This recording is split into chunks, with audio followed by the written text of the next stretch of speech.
All right, guys, so we have some notes on section 5.6, and what you're going to notice is that this is a very dense section with vocabulary.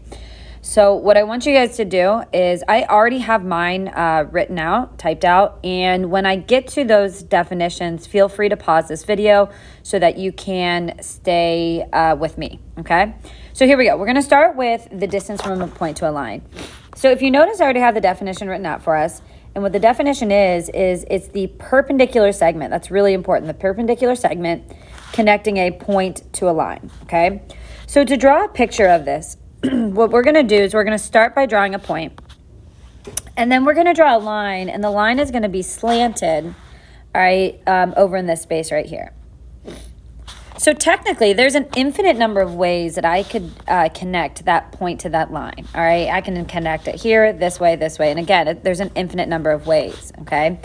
But there's only one way in order to show the distance from that point to that line, and it's the shortest distance, which is the perpendicular segment that connects them.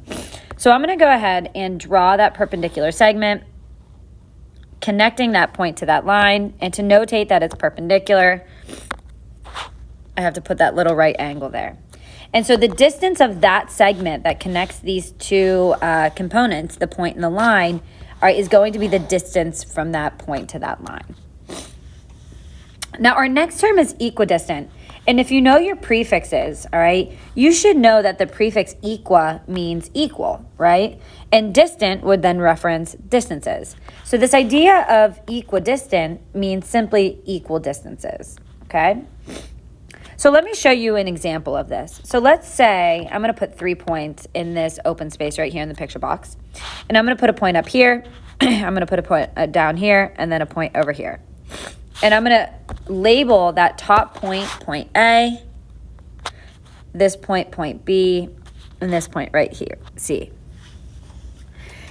And now if I told you that angle or that point A is equidistant from B to C, what that means is if I showed the distance from that point to B, so connecting it through a segment, and I showed the distance from A to C, again, making that segment, what that would mean is that those two segments are equal, right? They would have equal distances. And in geometry, we would say that those two segments are congruent.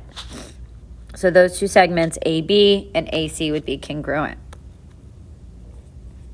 Now, our next term is an angle bisector, and we've talked about this all the way back in chapter 1, I believe, or maybe it was chapter 2, where an angle bisector is a line ray or segment that splits an angle into two congruent angles.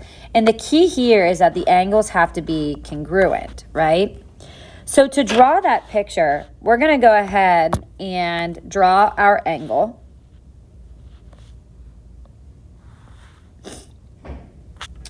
And what we're going to do is we're going to put a ray that goes through that interior of that angle. So I'm going to draw this ray so that it splits it into two congruent angles. Okay, there we go. And so if you remember, in order to show that those two segments are congruent, we have to add in those little swoops in there, all right, in order to say that these two angles right here are congruent angles. So that means that that ray itself is the angle bisector, because that ray is splitting that angle into two congruent angles. So all of three of these definitions, this previous three definitions that we have, all come into this angle bisector theorem. So we have the definition of an angle bisector. We talked about being equidistant, which is equal distances, and we talked about the distance from a point to a line. So here we go. The angle bisector theorem says that if a point is on an angle bisector, then it is equidistant to the sides of an angle. All right, then it is equidistant to the sides of an angle. So then rather than drawing a picture, all right, what we're going to do is we're going to come down to this picture right here that's already drawn for us. And what we see here, it says if. And I have this picture of this angle split into angle 1 and angle 2. And I have a ray that has point B on it. And my first question is, well, how do you know that it's an angle bisector? Well, the first thing that you want to look at is for those swoops. All right, so I see those swoops right there, and I'm going to say that that ray AB is an angle bisector because it's splitting it into two congruent angles. So if we look at that first part of that theorem, it says that a point on an angle bisector, so B is on that angle bisector, then it has to be equidistant to the sides of an angle.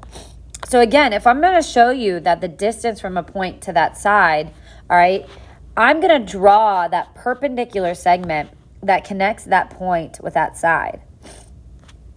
And again, to show that it's perpendicular, I'm going to put in that little right angle. And I'm going to go ahead and call this angle right here angle D, or point D.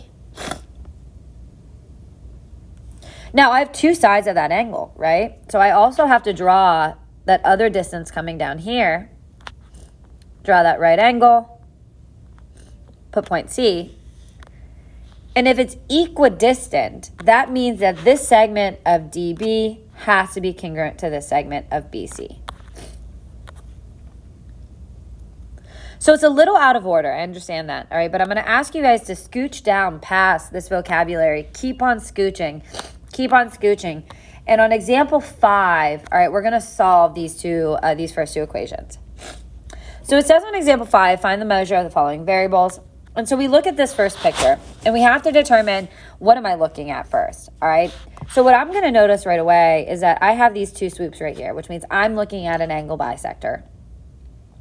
And if I'm looking at an angle bisector, what I know is that if a point is on the angle bisector, which point H is on the angle bisector, then it is equidistant, all right, to the sides of the angle. So this segment right here of FH is showing you that distance from H to the side, and same with HG. And because I know it's equidistant, what I know is that these two segments are congruent.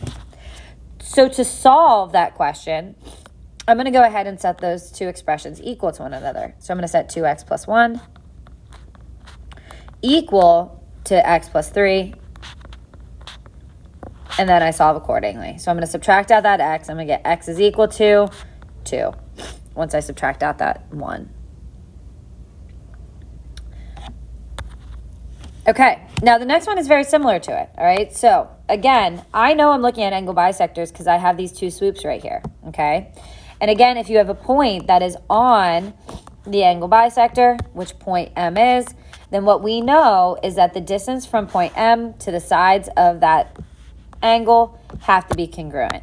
So I know that ML has to be congruent to MK. So to find X in this example, I'm going to set 4X equal to X plus 15. So solve accordingly. Subtract out that x, and you get 3x equals 15, which means that x is equal to 5. All right, I'm going to pause there, and we are going to then get started right back up here with perpendicular bisector.